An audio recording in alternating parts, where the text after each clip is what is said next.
Bienvenidos a Páginas y Preguntas.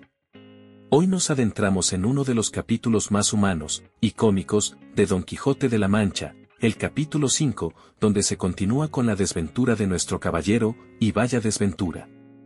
Porque si en el capítulo anterior vimos cómo Don Quijote terminó molido a palos tras enfrentarse a unos mercaderes, aquí lo encontramos, en el suelo, literalmente, sin poder moverse.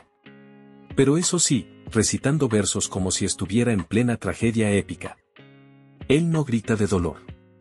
No pide ayuda. Se pone a recitar un romance caballeresco, como si fuera un héroe herido en la montaña, abandonado por su dama. Una escena de teatro total.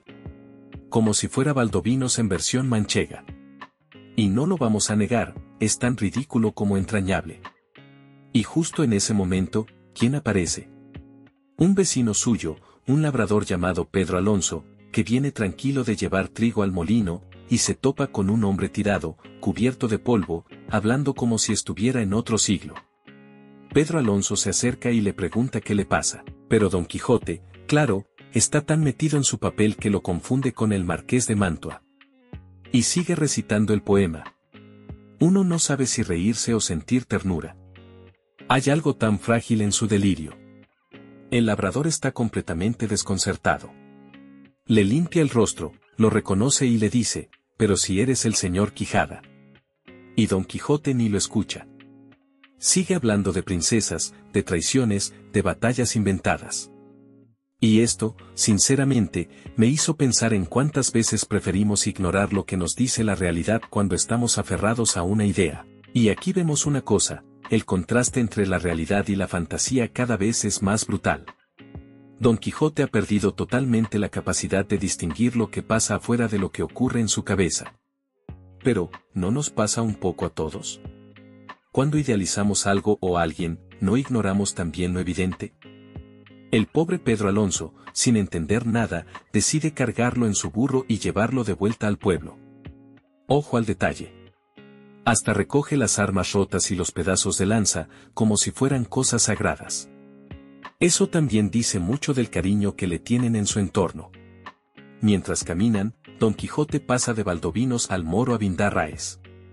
O sea, cambia de historia sin transición, y empieza a hablar como si el labrador fuera Rodrigo de Narváez, y él, un prisionero enamorado.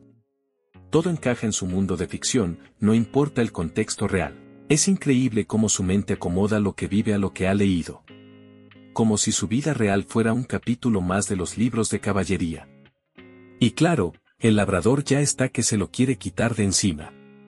Pero lo sigue cuidando, sin burlarse. Esa mezcla de confusión y compasión es muy humana. Pero a la vez, es conmovedor. Porque Don Quijote, en medio de su locura, sigue creyendo con fuerza que está haciendo algo noble. Que todo tiene sentido dentro de su fantasía.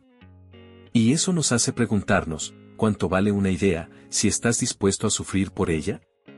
Total, que llegan al pueblo ya de noche. Pedro Alonso no quiere que nadie vea a Don Quijote en ese estado tan lamentable.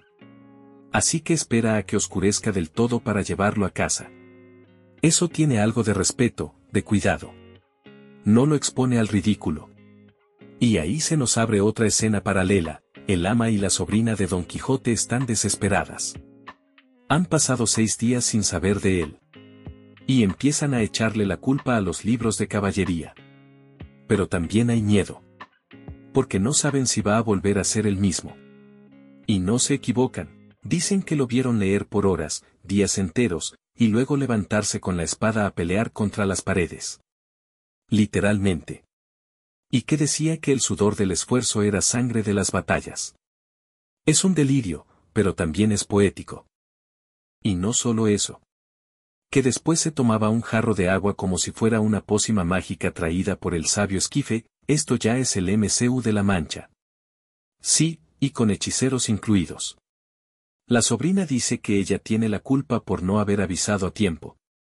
El cura, por su parte, propone hacer un auto público con los libros. O sea, quemarlos todos. Como si destruir los libros fuera curar la mente. Y justo cuando están en medio de la queja, llega Pedro Alonso gritando, abran paso al Marqués de Mantua, y al moro Abindarráez. Todos salen corriendo, y ven a Don Quijote, que apenas puede bajarse del burro. Un momento tragicómico. Don Quijote, aún delirando, pide que llamen a la sabia Urganda para curarlo. Y el ama, indignada, dice que no hace falta Urganda ni cuentos. Que ahí mismo lo curan, sin brujas ni hechiceras. Y lo llevan a la cama. Lo revisan, y no tiene heridas. Solo está molido de los golpes. Y él dice que fue por enfrentarse a 10 jayanes, los más temibles del mundo. Y se lo cree. De verdad lo cree. Y ahí el cura decide que no se puede esperar más, los libros se van al fuego, porque si no, Don Quijote no va a salir de esa locura. Y uno se pregunta, ¿es posible curar una mente con fuego? ¿No hay algo más profundo que atender? Este capítulo, más allá del humor, es muy triste. Vemos cómo alguien pierde contacto con la realidad. Como los que lo rodean intentan entenderlo, pero también se sienten culpables, impotentes. Es una escena que nos habla del cuidado, pero también del miedo. Y también nos hace pensar, ¿cuánto de lo que creemos o defendemos está basado en ideas que no hemos cuestionado? ¿Qué tanto nos construimos a partir de lo que leemos, vemos, consumimos? Don Quijote no nació loco. Se hizo. A fuerza de ficción sin filtro. Y eso es lo más fascinante del personaje, que su locura tiene sentido, dentro del universo que él mismo se inventó. Es una locura que tiene lógica interna. Y tal vez, por eso, lo seguimos leyendo. Porque en el fondo, Don Quijote somos todos. Todos hemos querido creer en algo imposible. Todos nos hemos inventado una historia que nos ayude a seguir adelante, aunque sepamos que es frágil. Y eso no está mal. Siempre que sepamos volver. Siempre que tengamos un Pedro Alonso que nos devuelva a casa cuando ya no podamos solos.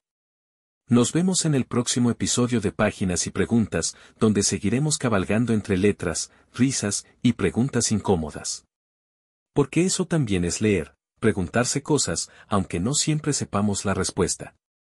Y recuerda, no todo lo que parece aventura, lo es. No toda caída es un acto heroico, pero a veces, seguir creyendo, incluso cuando todo se desmorona, también es una forma de valentía. Hasta la próxima. Y que no se te nuble el juicio por culpa de la fantasía.